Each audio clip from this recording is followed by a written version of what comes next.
بسم الله الحمد لله والصلاة والسلام على رسول الله صلى الله عليه وسلم ዛሬ ደግሞ የምንመለከተው ፋ እና ቃፍ ይሆናል። ፋ እና ቃፍን እንደ ሌሎቹ እንደ አይን እንደ ገይን አንዱን ብቻ እያሳየሁኝ አላልፍም። ምክንያቱም የሚለያዩ ነገሮች ስላላቸው እነሱን በተናጠል የምንመለከት ይሆናል ማለት ነው። እንጀምር። ፋ የፊደል መጀመሪያ ላይ ሲሆን የሚኖራትን ቅርጽ ከመሳል እንጀምራለን። ኸይራን የፊደል መጀመሪያ ላይ ስትሆን ፋ የሚኖራት ቅርጽ ምን አይነት ነው ብለናል። ከዚህ በፊት እንደተማርነው ፋ እንደዚህ አይነት ቅርጽ ይኖራታል ብለናል። እቺን ቅርጽ በደንብ አድርገን እንስላታለን። ከዛ ነጥቡ አንድ ነው፣ አንዷን ነጥብ እናስቀምጣለን። የፊደል መጀመሪያ ላይ ስትሆን ፋ የሚኖራት ስትራክቸር ይሄንን ይመስላል። መርሐባ። ከዛ በኋላ ኑን የፊደል መካከል ላይ ሲሆን የሚኖረውን ቅርጽ እንስላለን። ኑን ደግሞ የፊደል መካከል ላይ ሲሆን እንደ ባ እንደ ታ አምሳያ ነው። በዚህ መልኩ እናስቀምጠዋለን። ከዛ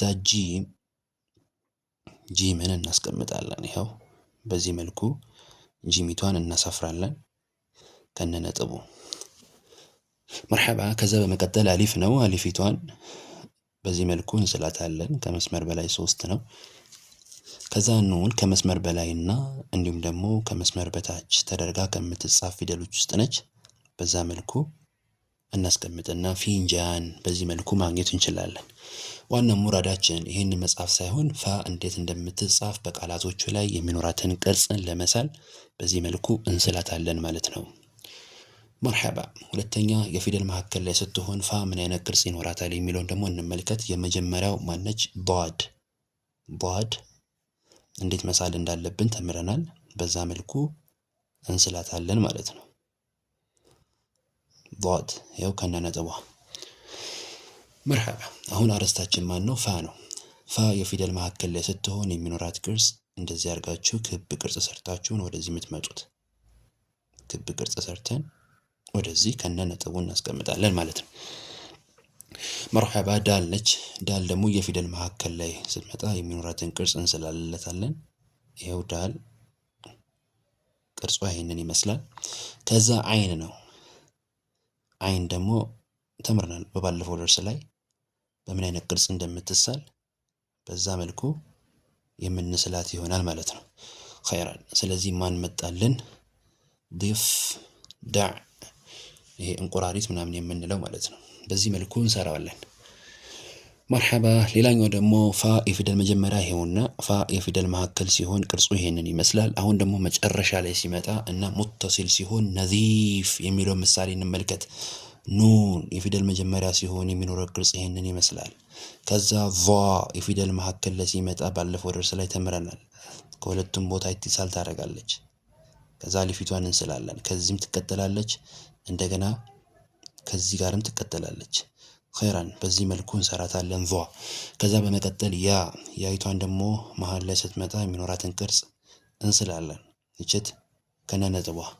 ኸይራን። ሌላው ደግሞ ማን ነው? ፋ ነው። ፋ የፊደል መጨረሻ ላይ ሲሆን የሚኖረውን ቅርጽ እንስላለን። እዚህ ጋር ነው ከቃፍ ጋር ራሱ ልዩነት ያላቸውና ይህንን ጥንቃቄ ማድረግ ይፈልጋል። ሙተሲል ነች እዚች ጋር። ከዛ ፋይቷ ግን ከመስመር በላይ ነው የምትሰራው ከነ ነጥቧ ማለት ነው። ኸይራን። መጨረሻ ላይ ስትመጣ ግን እንደዚህ ሙተሲል ሳትሆን ምሳሌ እንጻፍ። ማን አለ? ኸሩፍ የሚለውን እንመልከት። ኸ የፊደል መጀመሪያ ላይ ሲሆን የሚኖረው ቅርጽን እንስላለን በመጀመሪያ። ከዛ ራ ይህንን ይመስላል። ከዛ ዋው ማንን ይመስላል? ይህንን ይመስላል። ኸይረን። አርዕስታችንን እንሂድ ማለት ነው። አርዕስታችን ማነች? ፋ የፊደል መጨረሻ ላይ ስትሆን የሚኖራት ቅርጽ ይህንን ይመስላል። በመስመሩ ላይ ነው የምትሳለው ማለት ነው። ከመስመሩ በታች የሚወርድ ክፍል የላትም። ፋ የፊደል መጨረሻ ላይ ስትሆን መስመሩ ጠብቆ ወደ ላይ ነው የሚሳሉት። ስለዚህ ፋ የፊደል መጀመሪያ ላይ ሲሆን ቅርጹ ይሄ ነው። የፊደል መካከል ሲሆን ቅርጹ ይሄ ነው። የፊደል መጨረሻ ሲሆን ቅርጹ ይሄ ነው። መጨረሻ ሆኖ መንፈሲል ሲሆን ቅርጹ ይሄ ነው። መርሐባ። በዚህ በመቀጠል ነው ቃፍንም ራሱ የምንሰራው በዚህ መልኩ ነው። ነገር ግን እዚች ጋር በደንብ ተንቢህ ለማድረግ እስኪ ምሳሌዎችን እንጨምር ከተባለ እስኪ ለምሳሌ እዚች ጋር ዋናው እዚህ ጋር ስለሆነ ልዩነታቸው ከፋና ከቃፍ እዚህ ጋር እና እዚህ ጋር ኸሩፍ በቂ የሆነ ምሳሌ ነው ተነጥሎ ስለሆነ ያለው። እዚህ ጋር ግን አንድ ምሳሌ እናምጣ። ሰይፍ የሚለውን ቃል እናምጣ። ሰይፍ እንዴት ነው የምንሰራው? ሲንን እንስላለን በመጀመሪያ፣ ከዛ ያይቷን እንስላለን። ይኸው ሲንን ሳልኩኝ በመጀመሪያ፣ ከዛ መጣሁኝና ያይቷን ሳልኩኝ። ያቺ አሁን ሙራዴ ማንን መስራት ነው?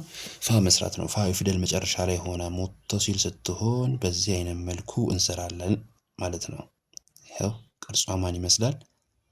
ፋ እቺን ትመስላለች። በዚህ መልኩ የምንስላት ይሆናል ማለት ነው። እሺ መካከል ላይ ስትመጣ ምሳሌ ጨምር ከተባልኩ ቲልፋዝ የሚለውን ቃል እንጨምር እስኪ። ታ መጀመሪያ ታን እንስላለን። ታ እዚች ጋር እናድርጋት። ታ የፊደል መጀመሪያ ሲሆን የሚኖረው ቅርጽ ይሄንን ይመስላል እንደምታውቁት። ከዛ በኋላ ማነች? አሊፍ። አሊፍ ከዚህም ትቀጠላለች፣ እንዲሁም ከዚህ ጋርም ካሉ ትቀጠላለች። ስለዚህ ላሚቷን በእንደዚህ አይነት መልኩ ነው የምንስለው። አሊፍን ቅርጽ ሰርተን ስናበቃ እግር ከዚህም ከዚህም ካላት ላም ትሆናለች። መርሐባ። ከዛ ፋ ነው። ፋ ደግሞ እንዴት ነው የምትሳለው? ልክ እዚህ ጋር እንደተሳለችው በዚህ እንመጣለን። ክብ ቅርጽ ሰርተን ወደዚህ እንመጣለን። ይኸው በዚህ መልኩ ከዛ ነጥቧን እናስቀምጣለን ማለት ነው። በመቀጠል የፊደል መሃል ላይ መታ የአሊፍን ቅርጽ እንስላለን። ይኸው እንደዚህ ትሆናለች። አሊፍን በዚህ መልኩ እንስላለን ማለት ነው። ከዛ ማነች? ዛይ። ዛይን እንስላለን። ማን መጣ ማለት ነው? ቲልፋዝ። ይኸው ቲልፋዝ። በዚህ መልኩ ምሳሌዎችን ማጠናከር እንችላለን። ፊንጃን እንዳልነው አንድ ምሳሌ እስኪ የመጨረሻ እንጨምር። ለፋ ፊል የሚለውን ምሳሌ እንውሰድ። ይኸው ፋ የፊደል መጀመሪያ ሲሆን የሚኖረው ቅርጽ ይህንን ይመስላል። በዚህ መልኩ እችት። ከዛ በኋላ ማንን እንስላለን? ያ የፊደል መካከል ላይ ሲሆን ያ የሚኖረውን ቅርጽ እንስላለን። ይህንን ይመስላል። ከዛ ላም እንስላለን። የፊደል መጨረሻ ላይ ስትሆን በእንደዚህ አይነት ቅርጽ ነው የምትሳለው ብለናል። ከመስመር በላይ 3 እና ከመስመር በታች 1። ስለዚህ የአይቷን እንስላለን፣ ፋ እንስላለን። አረስታችን ይሄ ነው። ፋ የፊደል መጀመሪያ ላይ ሲሆን የሚኖረው ቅርጽ እነዚህን ይመስላል። ፋ የፊደል መካከል ላይ ሲሆን የሚኖረው ይሄ ቅርጽ ይመስላል። ፋ የፊደል መጨረሻ ላይ ሆኖ ሙተሲል ሲሆን እነዚህን ይመስላል። ፋ የፊደል መጨረሻ ሆኖ መንፈሲል ሲሆን ተነጥላ በዚህ አይነት መልኩ የምትሰራ ትሆናለች ማለት ነው። ወደ ቃፍ እንምጣ። ሁለተኛው አረስታችን ቃፍ ስለሆነ ወደ ቃፍ እንገባለን። ኸይረን። ወደ ቃፍ በምንገባበት ሰዓት የመጀመሪያ ምሳሌያችን ቀለም። ቃፍ የፊደል መጀመሪያ ላይ ሲሆን ልክ ፋን እንደሰራ ነው እዚህ ጋር ከላይ ባሉት ሁለት ምሳሌዎች ላይ እንደሰራ ነው። አሁን ደግሞ ማን እንሰራለን? ቃፍ የፊደል መጀመሪያ ላይ ሲሆን የሚኖረውን ቅርጽ እንስላለን ማለት ነው። ከነ 2 ነጥቡ ማለት ነው። 2 ነጥቡ ጋር አብረን እናሰፍራለን። ከዛ በኋላ ይሄ ቃል ከግራ ካለው ጋር ኢትሳል ስለሚያደርግ ነው እግሩ እንደዚህ የተደረገው። ከዛ ማነች? ላም። ላምን እንስላለን። ላም ደግሞ ስንስል በእንደዚህ አይነት ቅርጽ ማለት ነው። ከዚች ጋር እንዲህ ትቀጠላለች፣ ከዚህም ትቀጠላለች፣ ተሳስራለች ከቃፍ ጋር። ከዛ ሚም ነው። ከዛ ሚምን እንሰራለን። ከፈለግን ሚም 2 አይነት አሰራር አለ። በሃ አይነት ስትራክቸር አድርገን እንደዚች አድርገን በዚህ አይነት መልኩ መስራት እንችላለን። መርሐባ። ስለዚህ ቀለም በዚህ አይነት መልኩ ያው ሐረካ የሚያስፈልገው ከሆነ ታስቀምጣላችሁ። ሐረካው ችግር የለውም። ሐረካው የዚህን ያህል መማርም አያስፈልገንም ጭረት ስለሆነ። ሁለተኛ ምሳሌ መቃዒድ። ቃፍ መካከል ላይ ስትመጣ የሆነ ምሳሌ ነው። ሚም የፊደል መጀመሪያ ላይ ስትሆን ዳል ትሰሩና እንደዚህ አይነት ቅርጽ ትሆናለች። ከዛ አረስታችን ቃፍ ነው። ቃፍ የፊደል መካከል ላይ ስትሆን የሚኖራት ቅርጽ ልክ እንደ ፋ ነው። እንዴት ትሆናለች? እንዲህ ትመጣና ክብ ሰርተን ወደዚህ ማለት ነው። ይኸው እንደዚህ መታችሁ ወደዚህ ኸይራን። ስለዚህ ቃፍ በዚህ መልኩ ትሰራላችሁ። ከዛ አሊፍ ነው። አሊፍ የፊደል መካከል ላይ ሲሆን የሚኖረውን ቅርጽ ደግሞ እንስላለን ማለት ነው። ኸይራን። ይሄን ካደረግን በኋላ ደግሞ አይንን እንስላለን። ለምንድን ነው አሊፍና አይን ያልተቀጠሉት ከተባለ አሊፍ ሙንፈሲል የሆነች ፊደል ስለሆነች ነው። ከዛ ዳል አለች፣ ዳሊቷን እንስላለን ማለት ነው። ስለዚህ መቃዒድ በዚህ መልኩ እንሰራለን። ኸይራን። አሁን ቃፍ የፊደል መጨረሻ ላይ ሲሆን ከፋ ጋር ይለያል። ፋ ላይ የሰራ ነው ከመስመር በላይ ነው። አሁን ቃፍ ላይ ግን የምንሰራው ከመስመር በታች የሆነው ቅርጽ ነው። ስለዚህ እሱን እንሰራለን። እሱን ስንሰራ ምሳሌያችን የመጀመሪያ ማን ነው? ሰዲቅ። ሷድን እንስላለን። ሷድ የፊደል መጀመሪያ ላይ ሲሆን የሚኖረው ቅርጽ ይህንን ይመስላል። ከዛ በኋላ ምን እናደርጋለን? ዳልን እንሰራለን። ዳልን በተደጋጋሚ ሰርተናል። እዚህ ምሳሌ ላይ ራሱ ሰርተነዋል። ሰዲ። ከዛ ያ ነች የፊደል መጀመሪያ ላይ ስትሆን እንደሚኖረው አይነት ቅርጽ እንስላለን። ምክንያቱም ዳሊቷ መንፈሲል ስለሆነች እንደ መጀመሪያ አድርገን ነው የምናስባት። አሰራራችን ይህንን ይመስላል። ከዛ ዋናው ልዩነቱ በፋ እና በቃፍ መካከል ያለው እዚህ ጋር ስለሆነ ነው ሁለቱንም ነጥዬ ያሳየኋችሁ። ስለዚህ ቃፍን እንስላለን። ቃፍን ስንስል ክቧን ከመስመር በላይ እግሯን ደግሞ ከመስመር በታች አድርገን ነው የምንስለው። ከዛ ሐረካዋን እንትን ነጥቧን ኑቅጣዋን እናስቀምጣለን። ኸይራን በዚህ መልኩ እንሰራለን ማለት ነው። በረቅ የሚል ምሳሌ ደግሞ እንጨምር። የፊደል መጨረሻ ላይ ሆኖ ደግሞ የሚመጣውን ቅርጽ ማለት ነው ለማየት። ስለዚህ ባ የፊደል መጀመሪያ ላይ ስትሆን ይሄንን ይመስላል ቅርጿ ይኸው። ከዛ ራ የሚኖራት ቅርጽ ሸክሏ ይሄንን ይመስላል። ኸይረን ከዛ ቃፍ ነው። ቃፍ የፊደል መጨረሻ ላይ ስትሆን የሚኖራት ቅርጽ ምን አይነት ነው? ከመስመር በላይና እንዲሁም ደግሞ ከመስመር በታች። አያችሁ፣ ልብ በሉ። ፋ ከመስመር በላይ ነው። ቃፍ እሳ ከመስመር በላይም ከመስመር በታች ነው። ለዛ ነው ቃፍን ለብቻው ያመጣሁት ማለት ነው።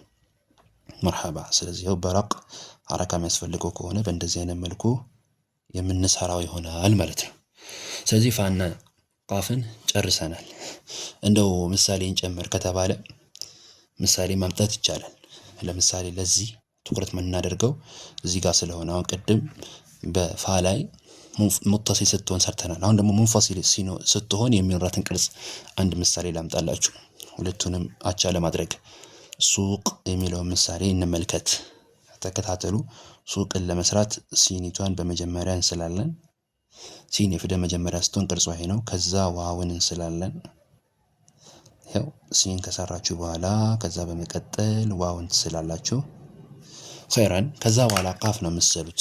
ቃፍን በምትሰሩበት ሰዓት እንዴት ነው የምትሰሩት? ቃፍ የፊደል ከመስመሩ በላይና ከመስመሩ በታች የሆነ አድርጋችሁ ትስሏታላችሁ ማለት ነው።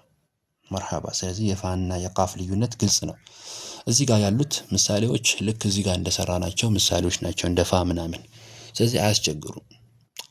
አንድ ምሳሌ ብቻ እንጨምር እዚህ ጋር። እስኪ ለምሳሌ ቂጣር የሚለውን እንመልከተው። ቃፍ የፊደል መጀመሪያ ስንመጣ ልክ ፋ እንደምትሰሩት ነው። ይኸው ፋ እንደምትሰሩት ቃፊቷን ቁጭ። ከዛ ጣ የፊደል መካከል ላይ ስትመጣ ከሁለቱም ቦታ ላይ የምትቀጠል ፊደል ነች። እንደዚህ አምጥተን ከዛ ከዚች ጋር አሊፊቷን ቁጭ እናደርጋለን። ቂጣ ከዛ ማን ነው አሊፍ አለች፣ አሊፊቷን ኢቲሳል እናደርጋለን። ከዛ በመቀጠል ማን ነው ራ እንሰራለን ማለት ነው። በዚህ መልኩ ቃፍን የፊደል መጀመሪያ ላይ ስትሆን የምትኖረዋን ቅርጽ በዚህ መልኩ እንስላለን ማለት ነው። አንድ ምሳሌ እንጨምር እንዴ፣ ምናልባት በደንብ ግልጽ እንዲሆን። መካከል ላይ ሲሆን የሚኖረው ቅርጽ ይሄንን ይመስላል። እስኪ የመካከል አንድ ምሳሌ ሚቃስ። ሚም የፊደል መጀመሪያ ላይ ሲሆን ይሄንን ይመስላል። ከዛ ቃፍ አርስታችን እሱ ስለሆነ ከዚህ ትመጣላችሁ፣ ክብ አድርጋችሁ ወደዚህ ትመጣላችሁ፣ ትሽከረከራላችሁ። እንደዚህ ጠቅልላችሁ ክብ ትሰሩና ሐረካዋን ቁጭ። ከዛ ሷድ ነች። ሷድ እንዴት እንደምንሰራ ደግሞ ተምረናል። እንዴት ነው የምንሰራው? ከዚህ ትመጣላችሁ፣ ኸይራን ከዛ ወደዚህ ትመጣላችሁ፣ ኸይራን ከዛ ወደዚህ። ሚቃስ በዚህ አይነት መልኩ ቁጭ ታደርጋላችሁ ማለት ነው። ኸይራን። ስለዚህ ፋ እና ቃፍን በዚህ መልኩ ተምረናል። ፋ እና ቃፍን በዚህ አይነት መልኩ ከተረዳ ነው ሙተሲል ሲሆኑ ከቃላቶች ጋር አረፍተ ነገር ሲመሰረቱ መስራት አይከብደንም። ፋ የፊደል መጀመሪያ፣ ቃፍ የፊደል መጀመሪያ፣ የፊደል መካከል ሲሆኑ ፋና ቃፍ፣ የፊደል መጨረሻ ሆነው እንዲሁም ደግሞ ሙተሲል ሲሆኑ፣ ሙንፈሲል ሲሆኑ ደግሞ የሚኖራቸው ቅርጽ ይሄንን ይመስላል። ይህን ተመልክተናል። በቀጣይ ደግሞ በሌላ ደርስ ላይ እንገናኛለን። ወላሁ ተዓላ አዕለም። አሰላሙ አለይኩም ወረሕመቱላሂ ወበረካቱ።